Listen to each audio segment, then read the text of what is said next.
Otep à tous, bien-aimés frères et sœurs. Je vous ai dit tout à l'heure que Tshisekedi n'était pas content. Tshisekedi est le vainqueur de cet accord. Parce que Tshisekedi il a piégé Donald Trump. Il l'a même humilié. Et oui, le fait de refuser de tendre la main à Kagame, parce que ce n'est pas Kagame qui a refusé, non, c'est Tshisekedi qui a refusé. Ça, nous le savons. Tshisekedi l'avait déjà fait au Qatar. Donc, nous le savons. C'est indiscutable. C'est Tshisekedi qui n'a pas tendu la main.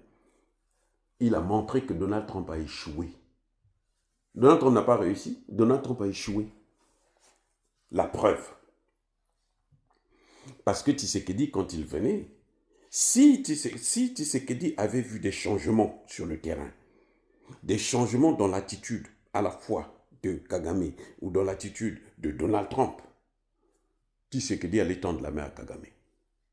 Mais Tshisekedi n'a pas tendu la main parce que Tshisekedi sait que on est en train de le rouler dans la farine. Mais moi, en tant que chef d'État, par respect, je fais ça pour montrer au monde entier que j'ai fait ma part. Maintenant, je veux faire mieux. Et ce qui reste maintenant à Tshisekedi de faire, c'est qu'il équipe, qu'il réforme son armée, qu'il équipe son armée, qu'il leur autorise, quitte à rentrer dans Kigali. Moi, je suis sûr et certain, à 100%, que l'armée congolaise peut vaincre cette petite armée de merde. Ce n'est pas une armée, ça, des Rwandais, là. Ce n'est pas une armée. D'ailleurs, ils ne sont pas très intelligents et je veux vous le démontrer dans une autre vidéo. Ça, ce n'est pas une armée, les amis. Oui.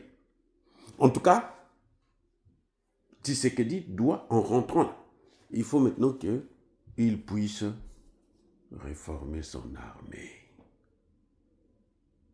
Parce que l'échec de cet accord, l'accord est signé, mais le papier ne veut rien dire sur le terrain, puisque sur le terrain, il se bat toujours. Vous avez vu quand Poutine a commencé à négocier avec Zelensky en avril plutôt, 2022.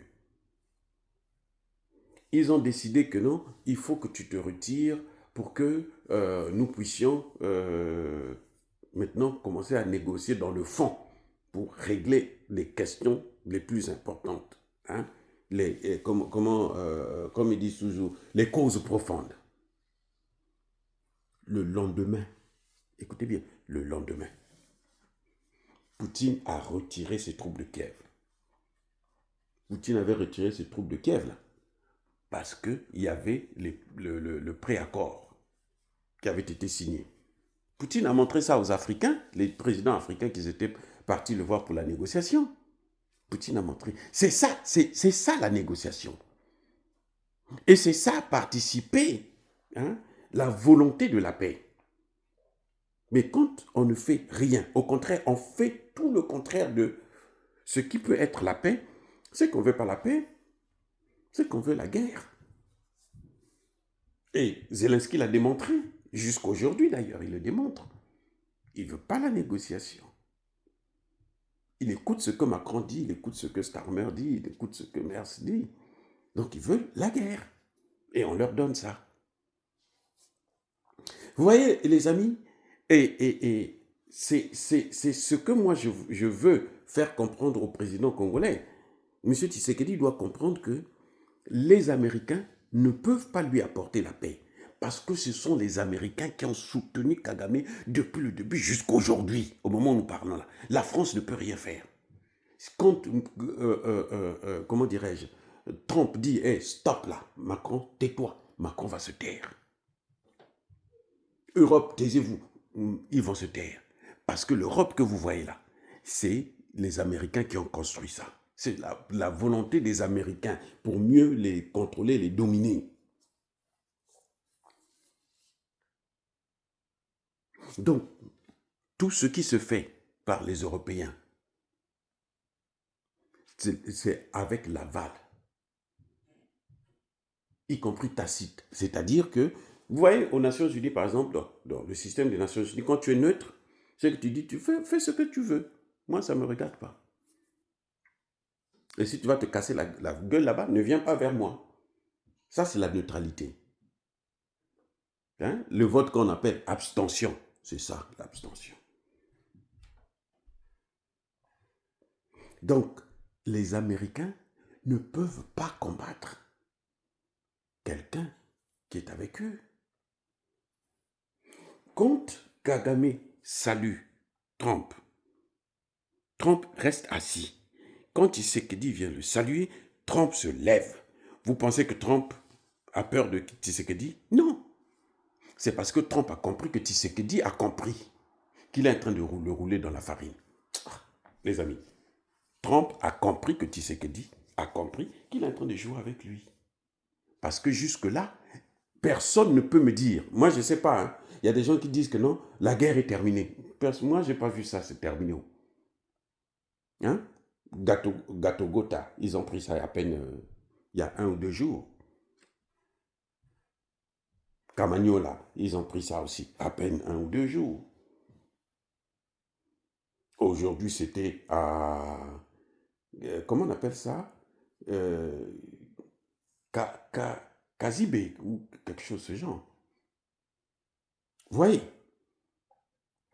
il n'y a aucun signe de volonté d'apaisement du côté de Kagame. Donc, ça veut dire que c'est Tshisekedi qui doit maintenant prendre ses responsabilités. Maintenant, il ne peut plus dire j'attends l'accord de paix. Moi, je fais la diplomatie. Il ne peut plus dire ça. Hein? Parce que s'il dit ça, c'est que vraiment, il a des problèmes dans sa tête. Il ne peut plus dire ça. Eh oui, les amis, regardez bien ce qui se passe. Trump, qu'est-ce que Trump aurait pu dire à Tshisekedi? Qu'est-ce que Trump, il se lève pour le saluer. Qu'est-ce qu'il aurait pu lui dire? Il a voulu dire, je suis sûr qu'il a dû dire à Tshisekedi, cette fois-ci là, ce type-là, je veux le neutraliser. S'il continue à jouer avec toi. Oui. 10 millions, les amis. Ça, c'est ce que Trump dit. Mais 10 millions, là, je vous dis, pourquoi moi je parle de 20 millions? Ça, c'est depuis 2010 qu'on avait fait un recensement, on était à 10 millions. En 2010. Nous sommes en 2025. Vous croyez que 15 ans sont passés, il n'y a pas eu de gens qui sont envoyés au repos éternel? Non, maintenant c'est plus. C'est au moins 20 millions. D'ailleurs, le même Trump avait d'abord dit 6, après 8, maintenant il dit 10. Donc c'est sûr que Trump a dû lui souffler, parce que tout ce que Trump fait là, ça échoue, tout. Gaza là, il n'y a pas de paix. Si quelqu'un vous dit qu'il y a paix à Gaza, il n'y en a pas. Le cessez-le-feu là, il a volé en éclats. Au Liban, il n'y a pas de paix. Le cessez-le-feu, il a volé en éclats.